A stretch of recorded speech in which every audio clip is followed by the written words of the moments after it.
Welcome along to Drive Time with me, Bill Buckley. It's our second night together and they said it wouldn't last. Ha! What do they know? Plenty to talk about tonight. For example, we'll be talking to the mom of a little boy from Exeter, just approaching his 4th birthday. He has a serious kidney condition and he's managed to get onto a one-off medical drugs treatment which has absolutely transformed his life. But if, once that is finished, the NHS are to keep this treatment going, it'll cost £250,000 a year. What are we to do as medical science continues to discover brilliant but very costly treatments? How do you ever make a decision as to what you are going to allow, what you're not? Who would want to work for NICE? Frankly, not I.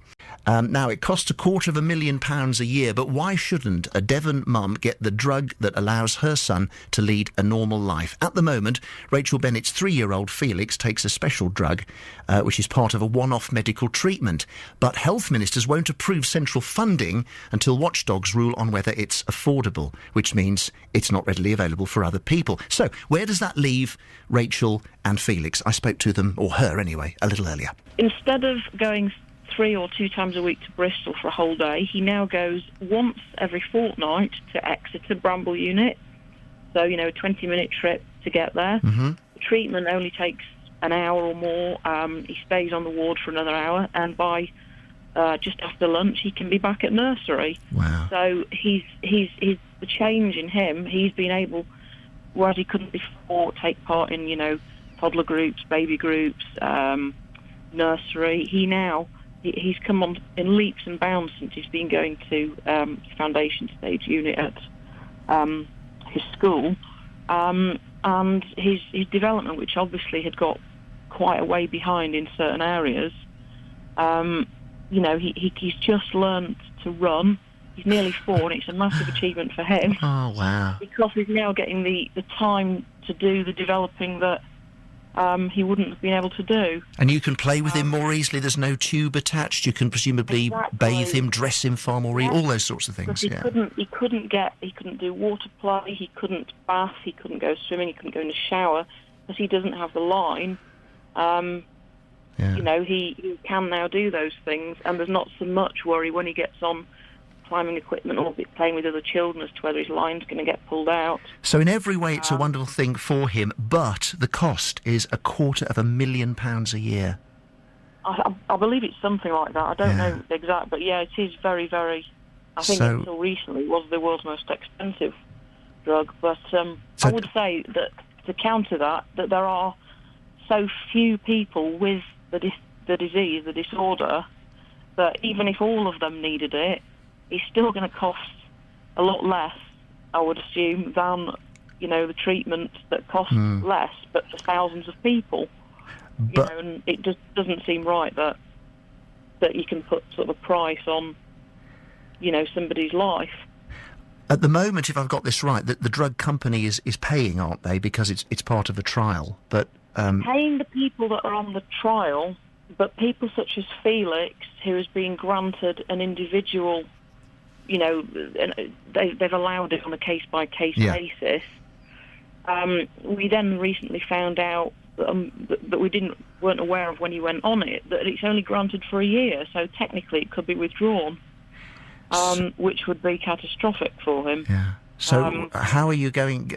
what are you going to do about that then, to give him the best chance of staying on it? I mean, you can talk to me on the radio and get publicity for it that way, I guess. That's one thing. But what other options are open to you, if any? There is an organisation that we are a member of that are also fighting, that are fighting for this to be available to all people with the condition, Atypical aHUS UK. Or aHUS UK for short, and they're sort of like petitioning, campaigning, and I think it was them that got it brought. We were hoping for the decision that's recently gone against it. You make a very good point about the fact that, of course, a lifetime of plasma exchange, dialysis, all these things, is going to add up to a huge amount of money. But you can see that with cash-strapped health authorities, that big chunk of money, £250,000. Wow, it's. However, if it works, then it means they spend less money on them as inpatients having relapses. Oh, absolutely. But so often we're firefighting, aren't we? And we do the short-term option because we can't afford the long-term option. It's a hard one. We wish you great success with it. And, as you say, as a mother, it must be unthinkable now that you've reached this point to go back to how life was before. And imagine how Felix will react if he's suddenly back in the bad old days. He's not going to like that, is he? Well, exactly. No, it's like we've been thinking, do we let him get used to the water by taking him for getting some one-to-one swimming lessons? But then we think, well, we daren't, because if he likes it and he gets used to it and the funding's withdrawn, it's just going to be awful for him. His development would go backwards rather than forwards. And, as I say, I know it's difficult. There's only so much money, but I just think it's just a clear-cut case where, there's only so few people need it anyway, relative to how many people need drugs for other disorders. Doesn't your heart go out to that mum there and her little boy? What are we to do about things like this?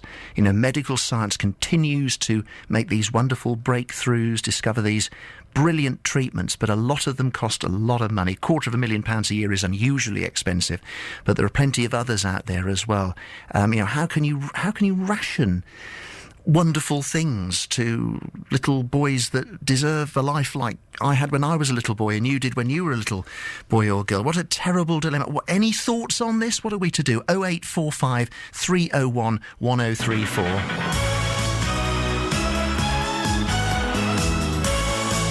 I'll be surprised if we get a proper answer on that by 7 o'clock, but we'll do our. Kim is, I'm sure, not the only person to be very moved by that interview that I did a few minutes ago with little Felix's mom. She says, please wish Felix and his mom all my love. I hope he keeps getting the help that he needs. If I were richer, I would pay for his treatment myself. Very rich you would have to be, Kim, but it's a very nice thought. Thank you for that. Thank you to Facebooker, who says, when you take into account the cost of alternative treatment, not cure, and death, then yes. I think that means yes, we should pay for treatments, even if they are very expensive. What price, says, it's Pemsy74. What price would you pay for a normal life? Helen says, if the government stopped sending money abroad to people who keep on breeding, knowing they can't provide the basics for their offspring, then we'd be able to afford to pay for treatment for British people, regardless of cost. I am a British citizen, fed up with British people going without so that other people can have. And yes, let's return to that story of that little boy who is receiving this wonderful drug, which means he can lead a normal life. But once he finishes this one-off opportunity to get it paid for by the drug company, then we wonder whether the NHS will be able to find the money. And John wants to talk about that. Hello, John. Hi. Whereabouts do we find you, just out of interest? I'm in Bedford in North Devon. Righty-ho. OK, and you have some experience of this? Yes. My daughter was diagnosed with a condition at the age of 18, a condition known as aHUS TTP, which in essence is a kidney failure. Mm-hmm. A very rare condition, but however, it does appear to be a cluster of these in North Devon. Yeah. She initially was travelling from North Devon to Exeter 3 times a week for again plasma exchange, which controlled the condition. Obviously made her quality of life quite poor, and obviously almost impossible to hold down any kind of employment. Sure, yeah. Yeah. The trial drug came in a number of years ago, and has, in essence, just transformed her life. Because instead of going now 3 times weekly to Exeter, she goes once a fortnight to Exeter for a treatment that takes a fraction of the time. Right. Yes. So just run through what she's doing now, and what she wouldn't be able to do without. Well, she's holding a full-time job down as a nursery nurse. So not only is she now got a quality of life, she's also able to contribute to society. Yes. So it's worth paying out the money, not just for the reasons that we've come across so far, but so that the person getting the treatment can make money for the economy. Absolutely. Yeah. And sometimes that's a point that is quite often gets lost. forgotten. Absolutely. I was forgetting it myself tonight, if I'm honest. Yeah. And go on. The other side of the coin is that it's if you have a self-inflicted ailment, and I use the example of a heroin addict, then he's entitled to pick up his script of methadone on a daily basis, whilst again, nearly 99% of the time, not contributing anything to society. However, consuming a lot from that society. Well, that again is an extremely good point that you make, and that hasn't been made so far. Do we know, just out of interest, how much the treatment is costing? I'm led to believe that plasma exchange was in the region of £400,000 a year, and the new trial drug, I'm led to believe, is £250,000 per year. Yes, so it is the same cost as we heard with the little boy Felix, So it is massively expensive, but you can still justify it on cost grounds alone, quite apart from fairness or, trying to be nice to... And we don't live in a society where we put a price on life, do we? We live in a civilised society. We kind of do, though, with nice rationing drugs, don't we? Well, unfortunately, perhaps, yeah. Well, what that fantastic, uplifting story to hear what a difference it's made. The other side of it as well is that she was told when she had this condition that she would never get that failed function back on her kidney. But since the trial drug, her kidney function has actually gone up massively. John, thank you so much for telling us that. And what about this for an extraordinary coincidence? Two stories that we covered in the previous hour of the programme were that lovely little boy in Exeter who's got this wonderful one-off drug treatment that has absolutely set him free. He's no longer spending 12 hours 3 times a week having plasma exchange. He's got no tubes attached to him anymore. He can play with other children. He can have a bath. His life is completely transformed. Problem is, once the one-off is over, will the NHS fund it to the tune of £250,000 a year? Right, so that was one of our stories in the first hour. And another was the group of students, a lot of them it turned out, raising £3,000, walking through Exeter, making money to keep the community legal help desk at Exeter County Court going. They man this desk. They're supervised by a qualified lawyer, helps them to train to be lawyers, and it also means that people get free legal advice. And we hear from the Wainwright walkers, i.e. the legal students, who are all around the radio cheering because the lovely lady Felix's mum, whom you spoke to earlier, is our supervisor. What are the chances? Isn't that incredible? A fantastic lady, they say, whom we couldn't cope without. Lovely. On to, or really continuing with the fact about how we pay for medical treatment and so forth. Kim says, why are we paying for methadone? I'd happily pay tax for ill people to get better instead of druggies. Mike in Brentor, for example, with regard to this little boy Felix, who's had this wonderful one-off drug treatment which has freed him from hours of plasma replacement, which is like dialysis, absolutely transformed his life. But when that ends, will the NHS stump up £250,000 a year for it to continue? Mike points out that the little boy is being used as a guinea pig by the drug industry in the best possible way, and he says should therefore benefit for life if the trial is successful. The cost divided by the number of contributors to the NHS is negligible. Indeed, his mum also pointed out, didn't she, that it's a very rare condition, so there won't be that many people each wishing to get a £250,000 worth of benefit out of the NHS.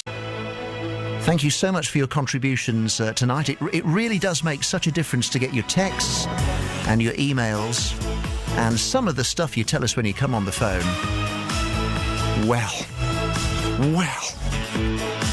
No, really, it's been great. So we'll do it again tomorrow from 5. As I mentioned, Vic is here, he's here in a moment actually, to read the news. Then, of course, he's back at 10. Sport all the way between now and then.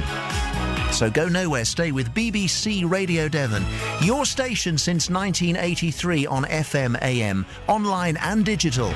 This is BBC Radio Devon.